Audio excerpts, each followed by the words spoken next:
Quelques mots sur l'Alcazar de Simon Lamouret, bande dessinée qui est offerte du côté de Sarbacane. Un deuxième récit pour cet auteur qui, après nous avoir amené avec Bangalore, donc dans les rues de cette capitale, nous ramène dans une ville qui n'est pas nécessairement étrangère à celle qu'il avait autrefois dessinée, mais cette fois-ci qui nous offre plutôt un récit qui est centré sur un immeuble, sur la construction d'un immeuble, sur un travail de chantier. Donc, un récit choral qui s'appelle donc l'Alcazar, le nom de l'immeuble qu'on est en train de construire. Donc, un récit qui est évidemment ancré dans la réalité. Donc, Lamouret, lui, a vécu 5 ans du côté de l'Inde. Il a rencontré des gens qui ont travaillé à des chantiers similaires. Alors, c'est fort de cette expérience-là qu'il se lance dans la création de ce récit. Et donc, dans ce contexte-là, eh bien, qui va puiser dans ses expériences, dans les témoignages, dans les échanges qu'il y a eu pour nous offrir un récit qui, de toute évidence, est ancré dans cette réalité-là. Donc, nous ramène à un aspect, je ne peux pas dire documentaire parce que ce n'est pas l'esprit de ce livre-là, mais un aspect documentaire à cette œuvre-là.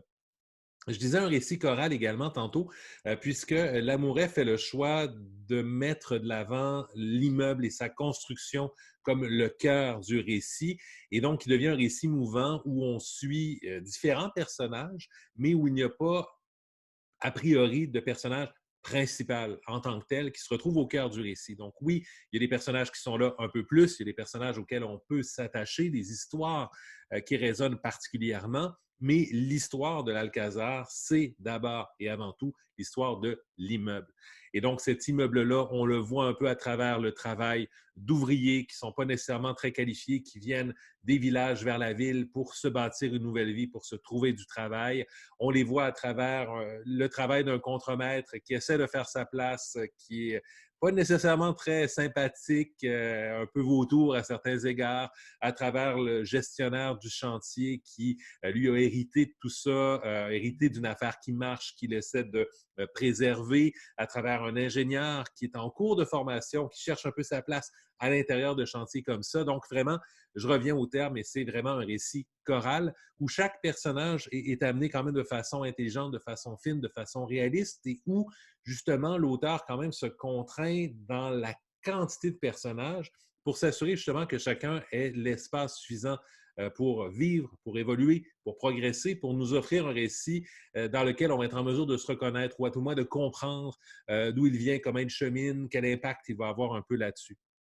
Et ce qui fait aussi eh bien, qu'on amplifie, on peut dire, la richesse du récit qui est proposé parce qu'on va chercher une multiplicité de points de vue. On va comprendre, saisir, explorer la réalité de ces chantiers-là, mais à travers plusieurs regards, à travers plusieurs niveaux. Et donc, là-dessus, c'est très réussi. Donc, vous aurez bien compris que j'ai bien apprécié ce récit donc, qui nous est amené du côté des éditions Sarbacane, un récit qui est dessiné de manière réaliste, donc des couleurs, des choix de tête, entre autres l'oranger, le bleu, qui viennent prendre l'espace, prendre la place, mais nous offrir aussi une belle ambiance. On sent la couleur, la chaleur de ces régions-là. Donc, un dessin qui est efficace, un récit qui est efficace, qui est bien scénarisé, juste assez long pour qu'on saisisse un peu les éléments. On en prendrait peut-être un petit peu plus, mais en même temps, on en a assez pour bien saisir et qui est quand même, en fait, assez volumineux. Là, on le voit, c'est aussi un très bel objet, ce livre-là. Donc, bref, une belle découverte pour moi, cet Alcazar que j'aurais envie de vous recommander.